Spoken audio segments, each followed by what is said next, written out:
अपराध लक्षै क्षिप्ताश कामादितरङ्ग मध्ये कृपामयी त्वां शरणं प्रपन्ना वृन्दे नुमस्ते चरणारविन्दम्।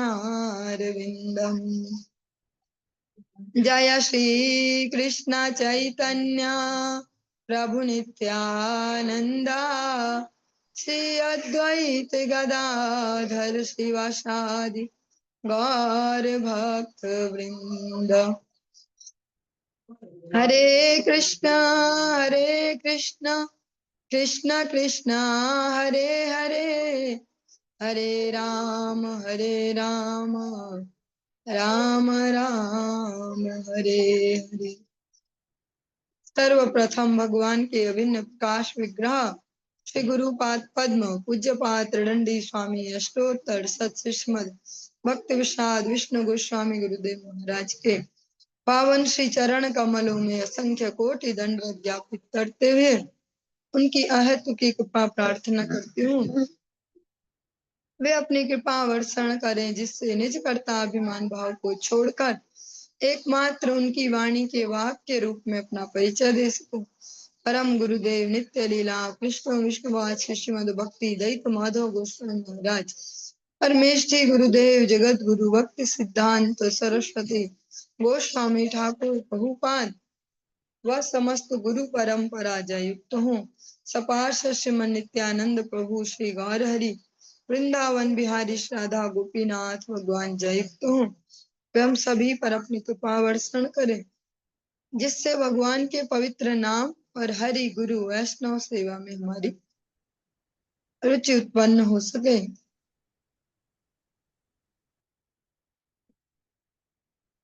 आज बहुत ही पुनीत पावन तिथि भगवान श्री कृष्ण जन्माष्टमी, जिस तिथि को अवलंबन करके भगवान इस धराधाम पे लीला करने आते हैं। आज समय के हिसाब से देखे तो वही तिथि उपस्थित है। हम श्रवण कर रहे हैं भगवान के वांगमय विग्रह।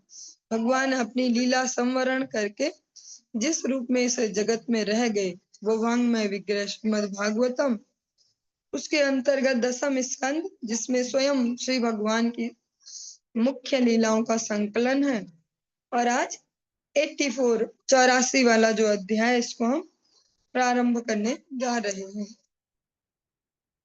ओम नमो भगवते वासुदेवाय, ओम नमो भगवते वासुदेवाय, ओम नमो भगवते वासुदेवाय।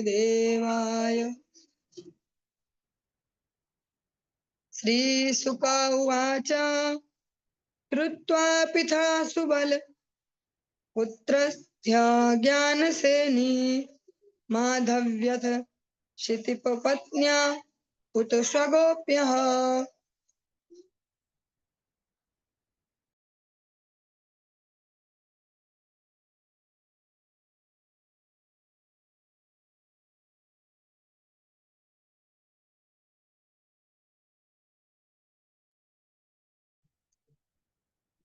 कृष्णेऽखिलात्मनिहर प्रणयानुबन्धं सर्वाविषिम्य लमश्रु कलाकुलाक्षयः। श्री सुखदेव गोस्वामी ने कहा, पृथा, गांधारी, द्रौपदी, सुभद्रा और अन्य राजाओं की पत्नियां तथा श्री भगवान की ग्वालिन सखियां ब्रज गोपियां सभी जीवों के आत्मा तथा पूर्ण पुरुषोत्तम भगवान श्री कृष्ण के प्रति उनकी रानियों के अगाध प्रेम को सुनकर चकित थी और उनके नेत्रों में आंसू डबडबा आए थे।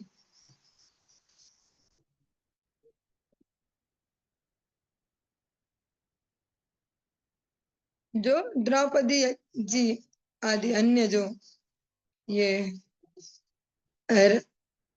कह सकते हैं रानियां हैं, पांडवों की जो पत्नी, उन्होंने जो प्रश्न किए भगवान की अष्टपट रानियों से, अन्य रानियों से कि आपका विवाह कैसे संपन्न हुआ भगवान से, तो कोई भी रानी ऐसे ईगोइस्टिक होके नहीं बता रही मैं तो इतने बड़े बाप की बेटी थी और यहाँ फंस गई, ऐसा।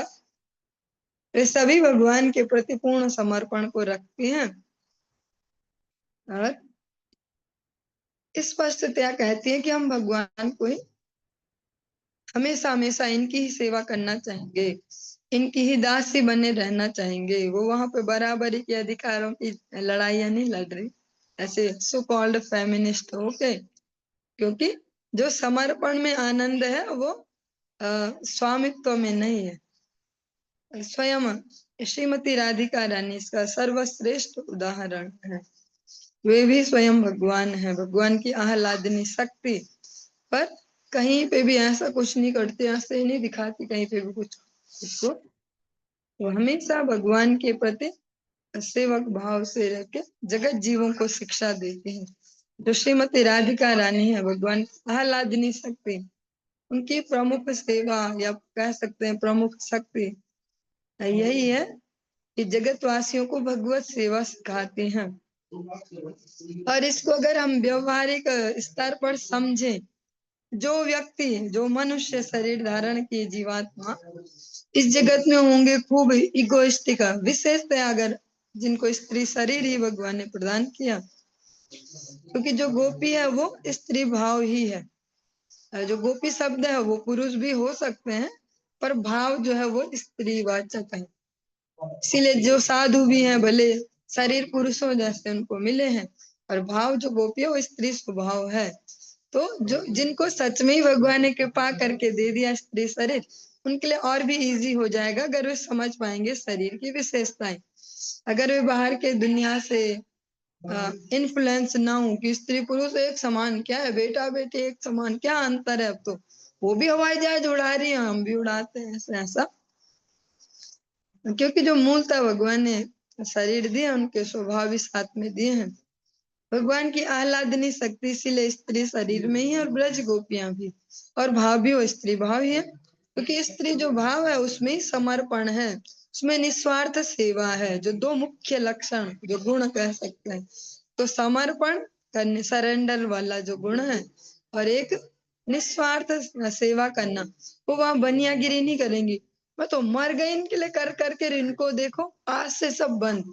वो फिर भी करते हैं, गर्मी हो रही गर्मी हो रही, घर में सबको ही गर्मी हो रही, सब जाएंगे हवा में, पर उनको फिर भी चूल्हे पे पकाना है क्योंकि सबको संतुष्टि होगी।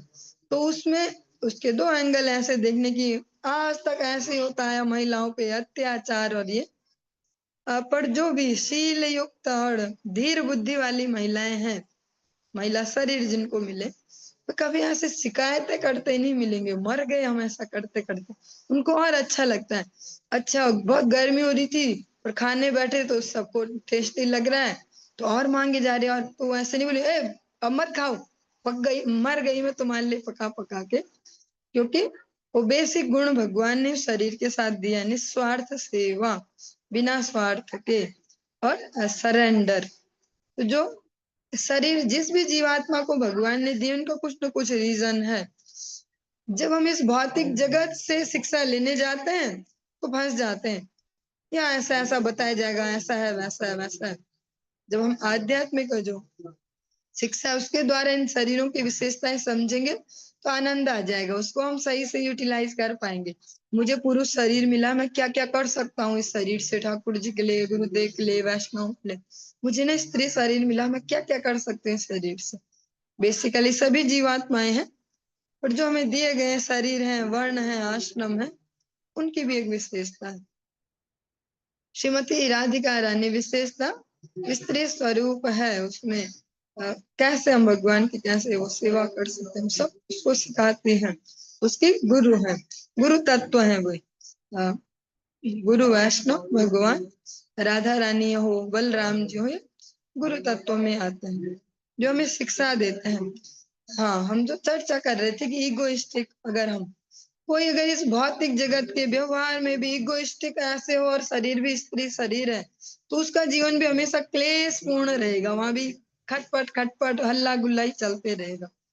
पर जो उस शरीर की विशेषता समझेंगे, शरणागति, समर्पण और निस्वार्थ सेवा, विशेषता है दो गुण, बाकी सब खुद ही आ जाएंगे जब ये दो गुण होंगे। जिसको समझना प्रारंभ कर दे तो इस जगत में ही, इस दुखालय में भी, अपने ग्रस्त में भी सुखालय बना पाएंगे और वही भगवत सेवा में भी सिंसियर हो पाएंगे।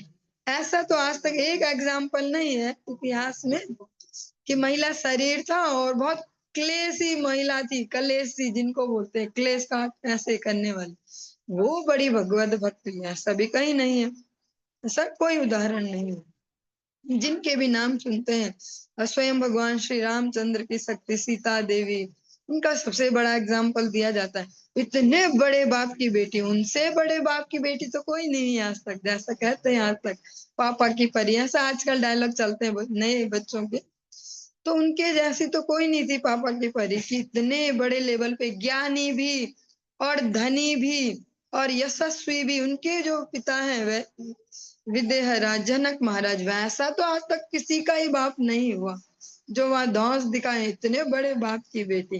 पर उनकी भी माता जी उनको जब विदा करती है कि पतिदेव के साथ भेज रही हो, तो यही शिक्षा देती है कि बेटा इनके मूड को देख के बात करना, मुंह खोलना हो तो पहले मूड देखना, ऐसा मुंह खोलना। वो भी सीता ठाकुरानी को ऐसी शिक्षा देती है।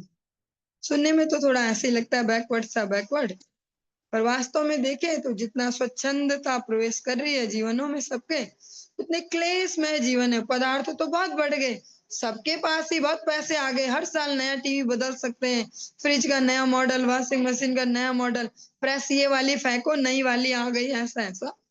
पर जो समृद्धि है, जो शांति है, संतुष्टि है, वो जीवन से गायब। उसका एकमात्र रीजन यही है कि जो बेसिक स्वभाव उससे अलग काम करवाएंगे। पानी को बोलेंगे तुझे छत की ओर दौड़ना है, क्या तू नीचे की ओर ही दौड़ता रहता है, तो पानी की भी आफत आ जाएगी और उसका कोई यूटिलाइज भी नहीं हो पाएगा।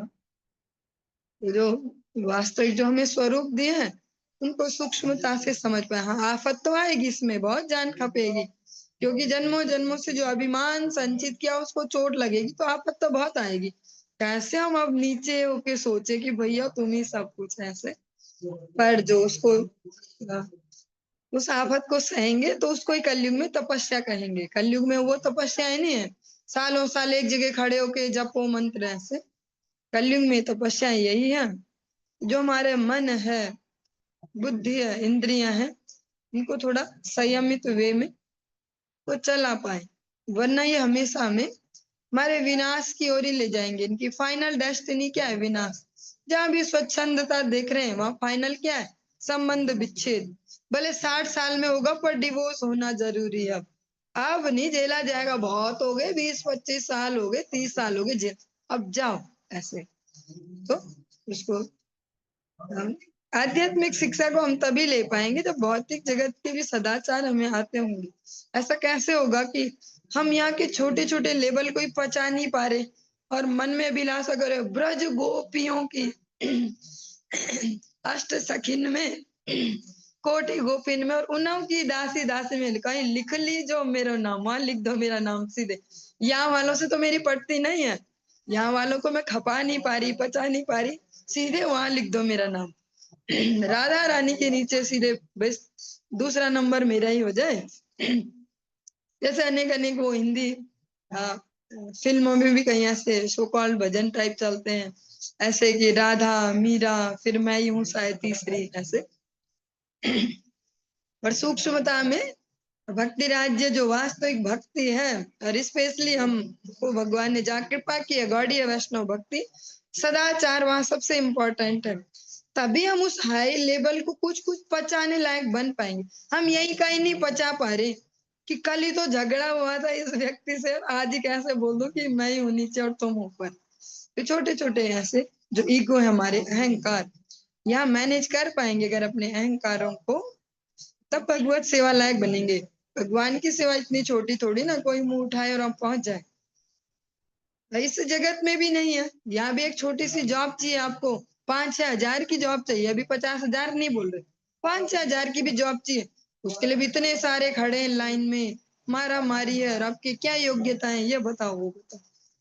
तो जहाँ बात है भगवत सेवा भगवत धाम, वो तो फिर अत्यंत दुर्लभ वस्तु है जो हमारा स्वभाव है। आज सुबह ही हमारी कथा श्रवण कर रहे थे, सुबह के सत्र में प्रभु जी सुना रहे थे गुरुदेव के कुछ अनुभव, गुरुदेव का जो स्वभाव है, अपनी गुरु निष्ठा है, गुरुदेव की जो समर्पण है वैष्णव के लिए, भगवान के लिए, वो सब आज हमें श्रवण करवा रहे थे सुबह की कक्षा में। तो फाइनली यही है कि गुरु, गुरु मीन्स बड़ा होना, वही हो पाएगा जो उसको पचा पाए, उस गुरुता को। पचाना क्या है? पचाना केवल ये नहीं है कि फूल मालाएं पचा पा रहे कि नहीं, वो तो बहुत मुश्किल ही है फूल माला पचाना। पर जो कटु शब्द हमें कहे, जो वैसे व्यवहार करे, जो हमें पसंद नहीं है, भले ही वो हमारे लिए सही हो पर हमें पसंद नहीं है, उसको पचा पाना, सीख पाना, शिक्षाएं लेना और उनको जीवन में लाना, वो सबसे महत्वपूर्ण है। जैसा जैसा बर्तन मजबूत होता जाएगा, उसमें उतना उच्च पदार्थ आते जाएगा। आप सभी ने सुना होगा कभी ना कभी कि जो शेरनी का दूध है, और वो केवल सोने के ही पात्र में उसको दुहा जा सकता है। मिट्टी, लोहा, पीतल, चांदी और कुछ पात्र नहीं चलेगा, वो फट जाएगा। शेरनी के दूध को दुहेंगे, सोने का ही पात्र चाहिए। ये तो इस भौतिक जगत की, और वो भी एक जानवर के दूध की ये बात है। उसको धारण करने के लिए भी इतनी बड़ी पात्रता चाहिए। तो भगवत भक्ति, गुरु सेवा, ये सब ऐसे ही नहीं है जैसे हमें लगता है, क्योंकि गुरुदेव का एक सरल स्वभाव है, इतना सरल कि कोई भी मोहग्रस्त हो सकता है। तो ऐसे ही तो है ये, समझ गए। अब तो हम इन्हें समझ ही गए, हमने समझ लिया, ऐसे हमने पचा लिया इनको, अब हम भी कुछ हो गए है। बहुत मुश्किल है। आज भगवान श्री कृष्ण का जन्म महोत्सव है। ऐसा ही एक्सपेक्ट किया जाता है कि आज बहुत प्यारी प्यारी कथाएं सुनाई जाएंगी। भगवान ने ना ऐसे माखन चुराया और फिर नटखट नंद किशोर। पर भगवान की जो सेवा है, भगवान के साथ जो वो आनंद ले रहे हैं, जिनके साथ माखन चुरा रहे हैं, वो वैसे नहीं थे घर में वो लफंडर बाजी करे, मजा खोर जिनको बोलेंगे, और गए वो माखन चुराए। वे वही हैं जिन्होंने अपने जीवनों को साधा है, जिन्होंने तपस्या की है, अपने स्वभाव को साधा है, अपने दोषों को मिटाया है, वो है वो। क्योंकि एक तो होते हैं मुक्त आत्माएं, नित्य मुक्त जिनको कहते हैं। श्री जैव धर्म ग्रंथ में भक्ति विनोद ठाकुर जी वर्णन करते हैं एक प्रसंग में। एक तो नित्य मुक्त जीव है, नित्य सिद्ध जीव जिनको बोल सकते हैं, जो भगवान के ही जन है। वे हमेशा से ही भगवान के साथ ही है, हमेशा हमेशा। एक होते बद्ध जीव, साधन सिद्ध जिनको होना है, तो वे यहाँ प्रयास करके उसको अचीव कर सकते हैं। पर वो प्रयास भी फिर ऐसे नहीं है कि गए 10 रुपए का कुछ सामान खरीदा हो गया, के लिए अपने ईगो को मटिया मेट करना पड़ता है, अहंकारों को निपटाना पड़ता है। जितना जो जिस लेवल पर अपने अहंकारों को निपटा पाएगा, उतनी शिक्षा को ग्रहण कर पाएगा। इस जगत में भी हमें कहीं ना कहीं तो सरेंडर करना ही पड़ता है। हाँ, एक अजीब सा एग्जाम्पल लेते हैं। आप सब तो पचाने लायक ही, और पचा ही रहे हो, इतने 2, 2.5, 3 साल से पचा रहे हो, अजीब अजीब जो भी यहाँ से बका जाए सब पचाते हो। कभी क्वेश्चन नहीं करते और कभी नहीं बोलते आज से तो दोबारा ज्वाइन ही नहीं करना, क्या क्या बकते रहते हैं। जो भी इस जगत में आज झगड़े हैं, ऐसे कि मैं ये और मैं ऐसा ऐसा, स्पेशली स्त्री पुरुषों के झगड़े गृहस्थ आश्रम के।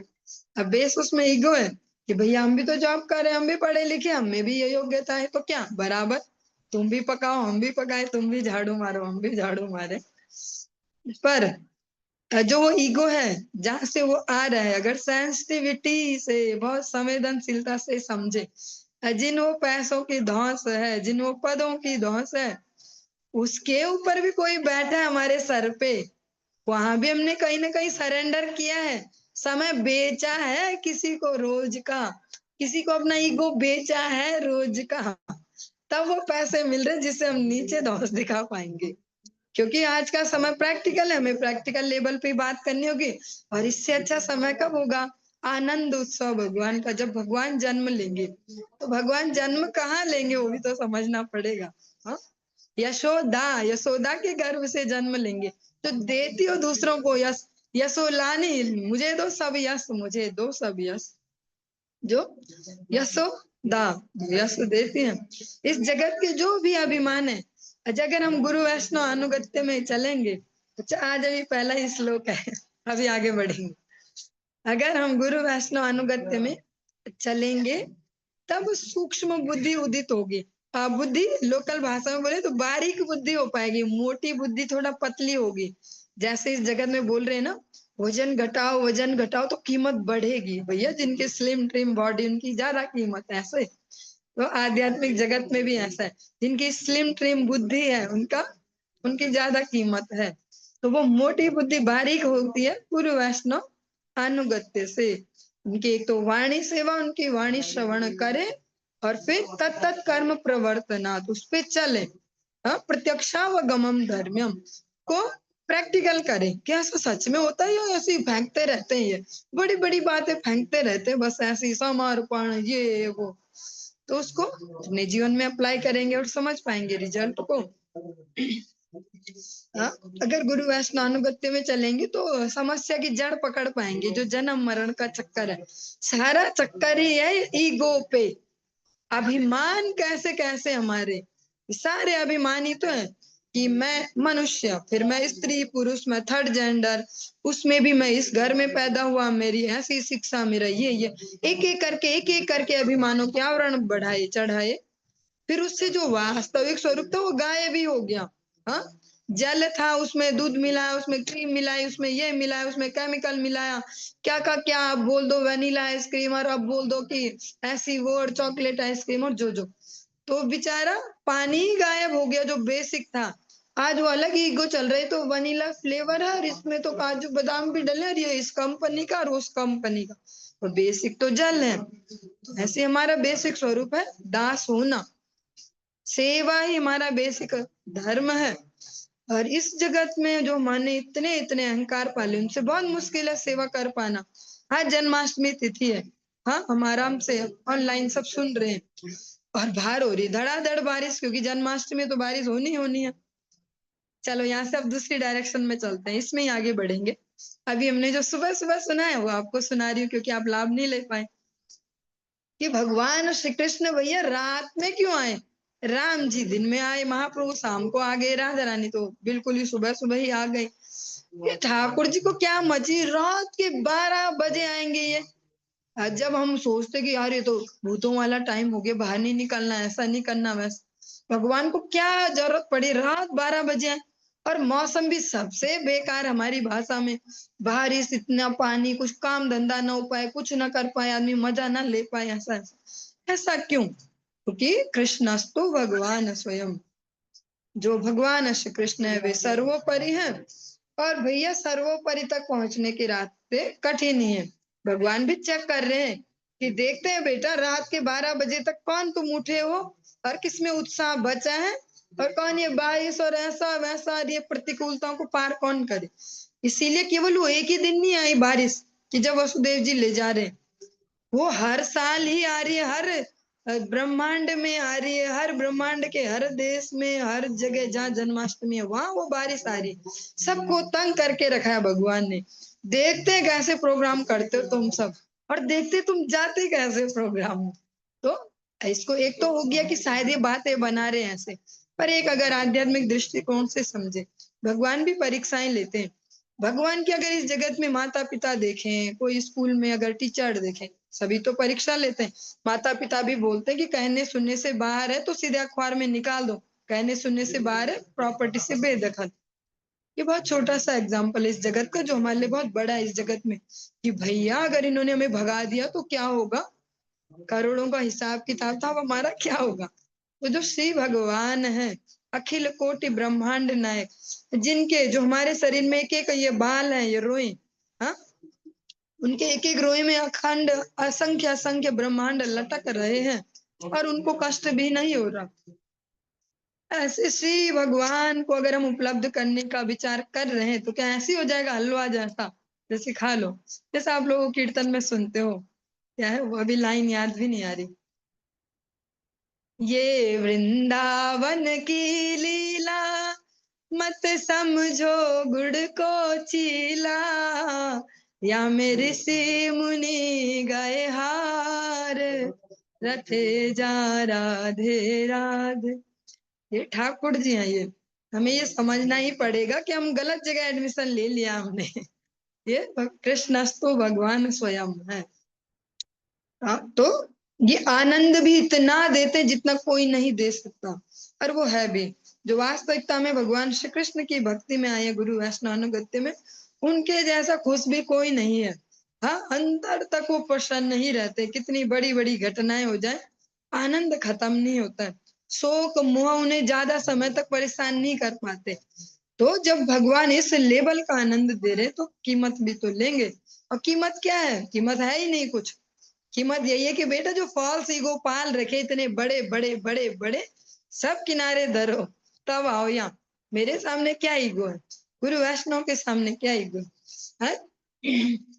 जो गुरुदेव की सेवाओं का ही वैशिष्ट आज हमें श्रवण करवाया गया सुबह सुबह, कि कैसे सेवा की। चलो एक श्रवण करते हैं। गुरु महाराज जी लगातार कंटिन्यूअसली 22 वर्ष उन्होंने 22 घंटे, 22 दिन, 22 महीने नहीं, 22 वर्ष लगातार अखंड उन्होंने सेवा व्रत को लिया है अपने गुरु महाराज का, कि जो गुरुदेव ने आज्ञा दी है वो करना। गुरु मुख पद्म वाक्य चित्ते ते करी आहे क्या, आर ना करी हम मने आशा। इसको उन्होंने स्वयं आचरित किया। प्रचार में बाहर निकलने से पहले कंटिन्यूअसली 22 वर्षों तक निरंतर श्रीधाम और वृंदावन में अपने गुरुदेव के आदेशों का पालन किया। ठाकुर जी की विग्रह सेवा, वैष्णव सेवा, गौ सेवा, सब उन्होंने किया प्रैक्टिकली। और गुरुदेव का दर्शन ऐसे नहीं होता था उनको जितना हमें होता है। अरे अभी तो गुरुजी अभी तो आए थे यहाँ, सैलवट माता जी क्या कथा हुई थी, अभी फिर जन्माष्टमी में, अच्छा अभी तो यहाँ गोविंदगढ़ कथा में आ गए, अभी जन्माष्टमी में आ गए, अभी 1 महीने बाद फिर आने वाले रेखा मल्होत्रा माता जी क्या, और फिर ऐसा, और फिर वाह हमारे तो मजे मजे, गुरु जी तो हमें ऐसे ही मिल रहे दोस्तों जैसे रात दिन। उनको ऐसे नहीं मिलते थे। उनको वर्ष में ज्यादा से ज्यादा 2 बार, मिनिमम तो 0 है, ज्यादा से ज्यादा 2 बार दर्शन होते थे अपने गुरु महाराज जी के। फिर भी वो सेवा का उत्साह बना के रखा उन्होंने। और ऐसा तो नहीं है कि उनके लिए सब हलवा जैसा था और हमारे ही ऊपर सारी मुसीबत है, वो भी हमें सुनाते हैं वो वैसे वो वैसे। उनके साथ भी तो रहे होंगे ऐसे, उनके ऊपर भी तो रहे होंगे।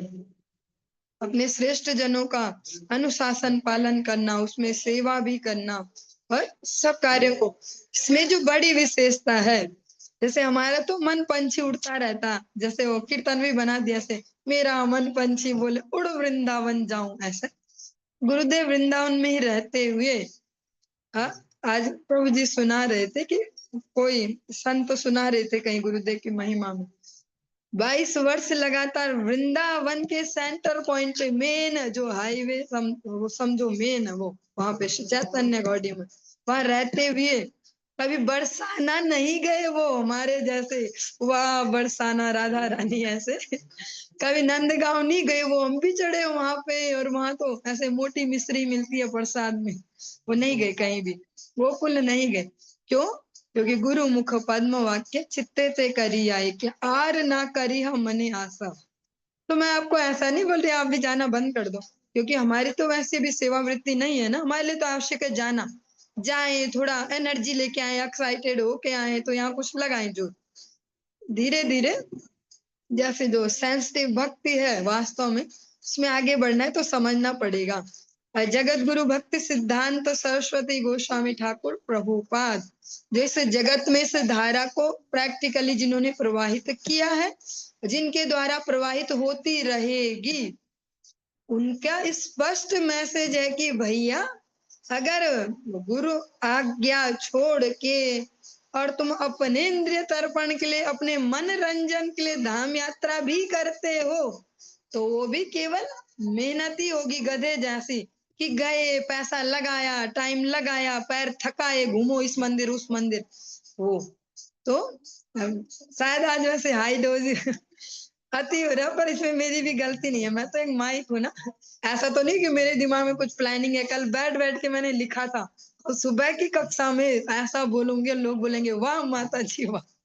वो इस प्रारंभ में ही प्रार्थना यही है कि निज कर्ता अभिमान भाव को छोड़ के उनकी वाणी के वाहक के रूप में अपना परिचय दे सके। तो ठाकुर जी को माइक चाहिए बहुत सारे, जैसे हमें चाहिए होते कीर्तन में, भगवान को भी कुछ माइक चाहिए जिनसे वे उस वाणी को पहुंचा पाए। अभी हम माइक तो नहीं बन पाए, प्रयास कर रहे हैं, कभी हो जाए तो गुरुदेव की कृपा। पर जो जन्माष्टमी है वास्तव में उसको समझना तो होगा कि जन्माष्टमी किसके हृदय में होती है, भगवान जन्म कहाँ लेते हैं। यार भगवान तो हर साल ही तो हरी जन्माष्टमी हर ही साल मना रहे, नाचे कूदे और खाया पिया और घर पहुंच गए। पर हर जन्माष्टमी अगर थोड़ा एक लेवल ऊपर जाते जाएंगे तो ठाकुर जी एक सीढ़ी और पास आ गए, गुरुदेव एक सीढ़ी और पास आ गए, ऐसा होगा तो वही जीवात्मा वास्तव में उस आनंद को महसूस कर पाएंगे। वरना जो साधारण जीव है उनको तो यही दिखेगा ना, वाह बहुत बढ़िया सजावट थी, अब कितने बढ़िया कीर्तन वाले थे, वो कितना बढ़िया गा रहे थे, ऐसा डांस भी हुआ वैसा भी हुआ, वो उसमें हमें मजा आया। पर जो हृदय में जो भगवान का जन्म है, नंद के आनंद भयो, वो नंदस्तु आत्मज उत्पन्ने जाता लादो महाम, जो वो आह्लाद है हमारे हृदयों में तभी जन्म लेगा जब हम इस भक्ति को जो गुरु वैष्णव में सिखा रहे हैं दयालुता से प्रैक्टिकली। कितने सौभाग्यशाली, अभी हम सौभाग्य तो नहीं बोलेंगे, कितने कृपा है हम पे कि अभी गुरुदेव साक्षात हैं, ऐसे वैष्णव है कि जो हमें प्रैक्टिकली सिखा रहे कि एक स्टेप कि अब ना ऐसे मत करो, प्रसाद ऐसे मत बांटो। कल दोपहर में आज प्रसाद बांट रहे थे, अभी यहाँ पे कोई नहीं है उनमें से, सब यहीं आने की तैयारी में होंगे। तो कुछ भक्तों की 2 दिन से क्लास चल रही है, कुछ की रोड पे चली, किसकी यहाँ पे चली, क्लास चल रही, ऐसा मत करो, ऐसा कैसे कर रहे हो, आएंगे साधु कैसे करोगे ऐसा ऐसा। तो रो भी रहे वो पर भाग नहीं रहे वो, फिर रो रोगे हंस भी रहे, नहीं नहीं आप ही तो सिखाओगे हमें, आप नहीं थे ना तो हमें बहुत बुरा लग रहा था, आप रुलाओ हमें, आप सिखाओ हमें। हाँ तो जैसे वो कुछ कीर्तन भी है ऐसे, अभी तो याद नहीं है वो, कि हाँ ठाकुर जी मतलब आप रुलाओ हमें ऐसा। तो पहले वैष्णव को अलाउड करेंगे, आप रुला सकते हो हमें, आप हमें रुला सकते हो, आपका अधिकार है। जब उन्हें अधिकार देंगे तो हमें गुरु सेवा लायक बनाएंगे, वैष्णव गुरु सेवा लायक बनाएंगे, फिर गुरुदेव भगवत सेवा में पहुंचा पाएंगे। तो भगवान की वास्तविक जन्माष्टमी यही है कि हम इस भक्ति राज्य को थोड़ा एक लेवल और जाके समझे। जैसे इस जगत में भी हम अपने बर्थडे मनाते हैं और बहुत खुशी से मनाते हैं, जबकि वो दुख का कारण है, उस दिन दुख की बात है वो कि एक साल हमारा और चला गया, अब वो समय और नजदीक आ रहा है जब हमें ये शरीर छोड़ना पड़ेगा। जिस शरीर से हम इतना कुछ कर पा रहे, जिन हाथों से हम ठाकुर जी स्नान करा रहे, झाड़ू मार रहे, भोग बना रहे, भोग लगा रहे, वैष्णव सेवा करे, अब ये हाथ चले जाएंगे हमारे, अब ये पाँव की ताकत कम हो जाएगी, वो तो बहुत दुख की बात है। हम उसको खूब मनाते हैं ऐसे, एक्सपेक्ट करते कौन कौन मुझे विश करते, कौन कौन स्टेटस में लगाते आज की मेरा बर्थडे है सब। पर ऐसे पर उसमें भी हम ऐसे समझते बड़े हो रहे हम, तो भक्ति राज्य में भी हमें हर साल बड़ा होना पड़ेगा। हर जन्माष्टमी में हम अवलोकन करेंगे कि हम बड़े हुए क्या, इस साल कुछ मैच्योरिटी आ रही कि नहीं आ रही। चलिए इसको यहीं पे स्टॉप करते हैं, एक दो श्लोक आगे चलते। हम श्रवण कर रहे थे कि जो भगवान को जिन्होंने पति रूप में प्राप्त किया स्वकीय भाव से, भगवान की रानियां, वे भी डबडबाते आंख आंख आंसू बहाते हुए कह रही हैं सबको कि भैया हम पर भगवान की इतनी कृपा है कि हमें सेवा में लिया है। हुआ इसी गो में नहीं है, द्वारकाधीश की पटरानियां है जी हम, हमारे सामने कौन क्या है। वे भी उसी जो कृतज्ञता है उसके साथ इसको वर्णन कर रहे हैं कि भगवान की इतनी कृपा है कि भगवान ने हमें आश्रय दिया है, और हम यही इच्छा करते हैं कि जन्म जन्म हमें ये सेवा प्राप्त होती रहे। इति संभाषण इति संभाषमाणासु स्त्रीभिः स्त्रीषु निर्भृनिषु आययुर्मुनयस्तत्र कृष्णरामादिदृक्षया द्वैपायनो नारदश्च च्यवनो देवलोषितः विश्वामित्रः सतानन्दो भरद्वाजो अथ गौतमः रामः सशिष्यो भगवान् वसिष्ठो गालवो भृगु पुलस्त्यः कश्यपो अत्रिश्च मार्कण्डेयो बृहस्पतिः द्वितस्त्रितश्चैकतश्च ब्रह्मपुत्रास्तथाङ्गिराः अगस्त्यो याज्ञवल्क्यश्च वामदेवादयो परे। जब जो माता जी वर्ग हैं, जो स्त्री वर्ग हैं, वे स्त्रियों से और पुरुष पुरुषों से परस्पर बातें कर रहे थे, तो अनेक मुनिगण वहां पर आ पधारे। वे सभी के सभी भगवान श्री कृष्ण तथा भगवान श्री बलराम का दर्शन पाने के लिए उत्सुक थे।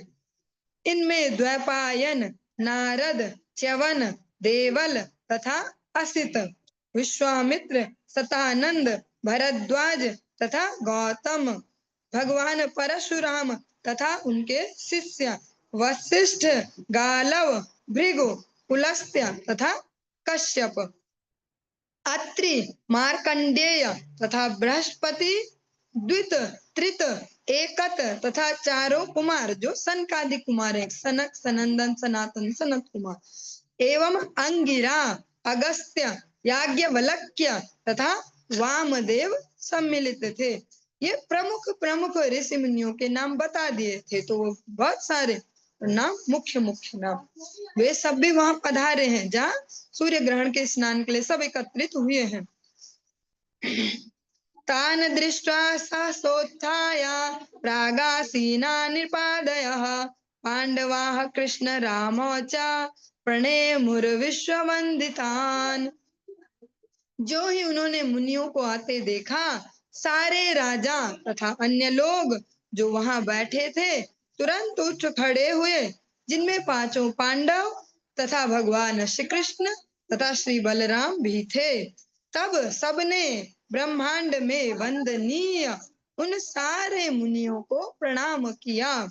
भगवान ने भी, जो एक राजा का रोल प्ले कर रहे हैं, एक मनुष्य का यहाँ रोल प्ले कर रहे हैं, एक पति, एक पुत्र, एक सखा, एक मित्र का रोल प्ले कर रहे हैं, ऐसे भगवान ने भी लोक शिक्षा के लिए उन सब ऋषि मुनियों को बलराम जी सहित प्रणाम किया। ताना नरचुर यथा सर्वे सह रामो अच्युतो अर्चयत् स्वागतासन पाद्यार्घ्य माल्य धूपानुलेपनः। भगवान श्री कृष्ण, भगवान श्री बलराम तथा अन्य राजाओं एवं प्रमुख व्यक्तियों ने उन मुनियों का सत्कार, आसन प्रदान करना, चरण प्रक्षालन का जल और पीने के लिए जल, फूल मालाएं, अगरू तथा चंदन लेप अर्पित करते हुए विधिवत पूजा की। जो हम ये वैदिक साहित्यों को श्रवण करते हैं, इनसे हम प्रैक्टिकली सीख पाते हैं विधि मार्ग कि कैसे हमें आगे बढ़ना है। केवल हम इमेजिनरी भक्त बन जाए ऐसे मन मन में, अब बाहर का ड्रेसअप कर दे भक्तों जैसा, और जो पुरुष है वो प्रभु जी वेश बना ले, धोती कुर्ता पहना, गल वस्त्र डाला, मस्त तिलक लगाया, बढ़िया सा कंठी पहनी और बन गए हम तो भक्त। माता जी अपने अनुकूल गोपी ड्रेस पहने, साड़ी पहने, जो साड़ी तो एक नॉर्मल वेश है, उसको भक्त वेश नहीं बोलेंगे, वो तो महिला वेश है, स्त्री वेश ही है साड़ी। आज हमने अलग बना दिया कि कुछ होता तब साड़ी पहनते हैं, पर भारत देश में जिन्हें जन्म मिला है वैदिक संस्कृति में, उनका तो वेश ही है ये हमेशा हमेशा का। आज इस तरीके से ऐसा निम्न समय आ गया है कि भैया जब कुछ होता तब पहनते हैं साड़ी, वो अलग मैटर हो जाए, उस पे नहीं जाएंगे, आज अति हो जाएगा सब कुछ। अब वेश हम बना दे और बस हम हो गए भक्त, तो ऐसा नहीं चलेगा, हमें सीखना पड़ेगा। तो गौड़ीय वैष्णव भक्ति जो है बेसिकली वो है राग मार्ग की, परंतु यहाँ वो करवाई नहीं जा रही है ऐसे कि भैया तुम इमेजिनरी इमेजिनेशन लो, मैं वो गोपी और मैं वो मंजरी और मैं ऐसा नहीं। पहले घिसो या विधि मार्ग से स्वयं को सेवा सीखो कि जब गुरुदेव आए तो क्या करें, गुरुदेव आए तो क्या करें, खड़े हो जाएंगे, ऐसे बढ़िया सज धज के चले जाएंगे और खड़े हो जाएंगे, और क्या करेंगे। वही सिखाया जा रहा है, भगवान स्वयं अपने आदर्श से सिखाते हैं। सुदामा जी के लिए क्या किया भगवान ने, जब गुरु आए, वैष्णव आए, जब क्या क्या करें, तब भगवान भी स्वयं सिखाते हैं कि ऐसे ऐसे उनको करना है। हाँ, चरण प्रक्षालन का जल भी चाहिए तो परात भी चाहिए, तो पहुंचने के लिए तौलिया भी चाहिए बेटा, फिर धूप बत्ती भी चाहिए, और अगरबत्ती, दिया, चावर, मोर पंख, शंख जल, रुमाल, सब कुछ चाहिए, फूल माला चाहिए, फूल माला बनानी भी होगी। फिर जो भक्त हैं वो भी कुछ प्रसाद पाएंगे, गुरुदेव भी कुछ प्रसाद पाएंगे, उसकी भी व्यवस्था। तो यह प्रैक्टिकली सेवा विधि मार्ग से जब सीखेंगे तब होगा वो। कीर्तन सुन के नहीं हो जाएगा। कोई सा कीर्तन सुना ऐसा, वृंदावन प्यारो वृंदावन, और पहुंच गए जी हम तो ब्रज गोपियां वृंदावन की। पहले घिसे यहाँ वृंदावन में, जो वो गोपियां वो भी चरण धूली मांग रही है।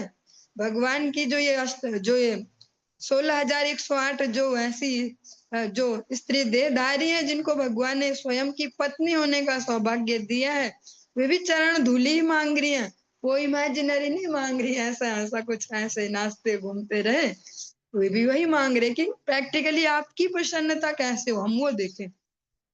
तो जितना हम इस भक्ति में इसको सब सीखते जाएंगे, तब उस स्कूल में, उस राज्य में प्रवेश, कहीं जाके कोई सिफारिश लगा देगा, यार ये बढ़िया आदमी है, इसको ले लो ना, मेरी सिफारिश ही लगा लो आप।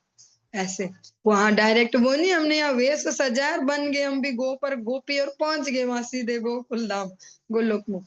सुनने में तो थोड़ा नहीं, ये तो भयंकर ही शब्द है, वज्र जैसे ही लगते कि क्या है, इनको सुनाते ही रहते, जब देखो सुनाते रहते। भगवान की कथा तो बहुत बढ़िया होती है, आनंद आता है उनमें, कीर्तन गाते हैं, कथा सुनाते हैं मधुर मधुर, और मन खुश हो जाता है। पर मन खुश तो हमारा अपने छोटे छोटे इंद्रिय तर्पणों से भी हो जाता है। मन ने किया बाजार चलो, तो फटाफट पकड़ी गाड़ी और बाजार गए, और मन खुश। मन खुश तो ऐसे ही हो जाता है छोटा छोटा। मन खुश के लिए भगवान की कथा की क्या आवश्यकता है? भगवान की कथा तो आत्मा खुश करने के लिए, जीवन जन्मों जन्मों के कष्ट निपटाने के लिए। मन खुश तो यही हो जाता है, बढ़िया सा कुछ गाना बजाया, नाचो कूदो, खुश हो गया मन, तो मन ऐसे भी खुश हो जाता है। पर जो हम श्रवण कर रहे हैं गुरु वैष्णव आज्ञा से, उनकी कृपा से, वो प्रैक्टिकली उसका यही लक्ष्य है कि हम उन सेवाओं लायक बन पाए, वो सो कॉल्ड भक्त ना बने, और जिनकी वजह से भक्ति बदनाम होती है। कि ऐसे लोग ऐसे होते हैं भक्त, ऐसे बसे उड़दंग करते, नाचे कूदे, हा किया, खाया पिया और भाग गए। हाँ? तो अगर अनुशासन जीवन में आते जाएगा, जिनको भी हम यहाँ देखते हैं गुरुजनों को, जिनको भी कहते हैं हम ये इतने बड़े संत हुए, इतने बड़े भक्त हुए, वो कोई भी ऐसे स्वेच्छाचारी नहीं थे, स्वच्छंद तो कोई नहीं था। उन सब में ही उतना कठोर अनुशासन जीवन में था। आज वैसे कुछ मुझे खुद ही लग रहा है कि अजीब वो गरीबी चल रहा है। मैं भी जल्दी अब कक्षा विश्राम देना चाह रही हूँ।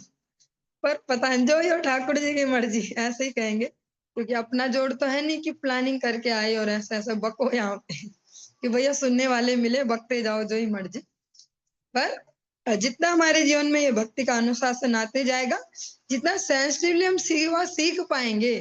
जैसे एग्जाम्पल लेते हैं कि गुरुदेव आए, और हमारी तो यही कंडीशनिंग है कि मटर पनीर सबसे बढ़िया सब्जी होती है, गुरुजी आए तो मटर पनीर बनाते हैं, और पनीर को ना अगर पहले फ्राई कर देते ना, और टेस्टी होता है वो।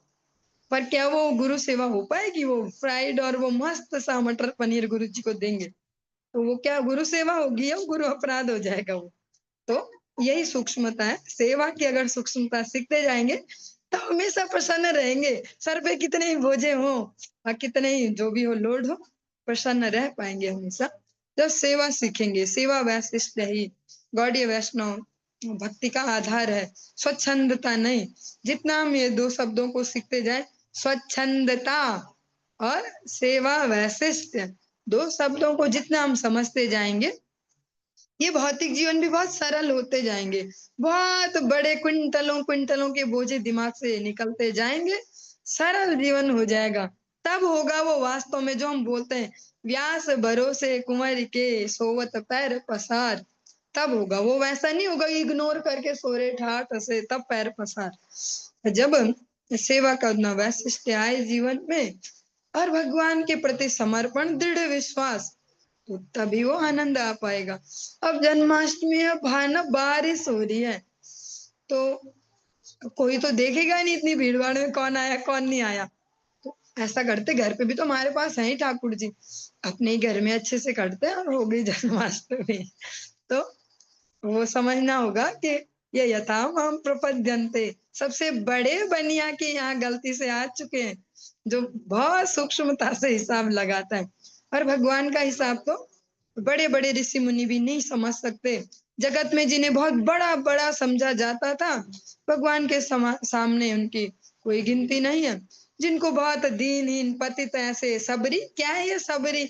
एक तो अधम स्त्री शरीर हमेशा अपवित्र ही रहता है, उसमें भी लोअर कास्ट में, और उसमें भी जंगलों में ऐसे भटकती, क्या सबरी है बेकार सी। उनके यहाँ भगवान जाते हैं, उनका जूठा भी खाते हैं, मैया भी बोलते हैं उसको, शरीर छूटता है तो उसको भी गति भी देते हैं। ऐसे भगवान हैं। तो ये थोड़ा टेढ़े ठाकुर जी हैं। तो टेढ़े से ही हम इनकी सेवा सीख पाएंगे, और उनकी सेवा सिखाने वाले फिर उनसे भी टेढ़े, जिनको देख के आने भाग जाए। इनके तो दिमाग है, ये भक्तों जैसे नहीं लगते, ये तो खुश ही नहीं रहते, कभी प्यार से बात ही नहीं करते। भक्त नहीं हो सकते ऐसे आदमी है, कहाँ ये भक्ति सिखाएंगे हमें। तो टेढ़े ठाकुर जी हैं, उनकी सेवा सिखाने वाले भी टेढ़े हैं, और टेढ़े होके इनकी सेवा सीख भी पाएंगे।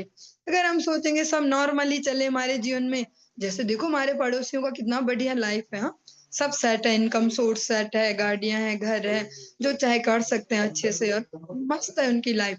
ऐसी लाइफ में बढ़िया भक्ति होती है क्या? ऐसे ऐसे तो वो नहीं हो पाएगा। टेढ़े ठाकुर जी की सेवा के लिए टेढ़ा ही जीवन देंगे भगवान। आज के लिए अति हो चुका है, और मैं इसको यहीं पे विश्राम देती हूँ, वरना जन्माष्टमी मनाने लायक कोई रह नहीं पाएगा। हरे कृष्णा।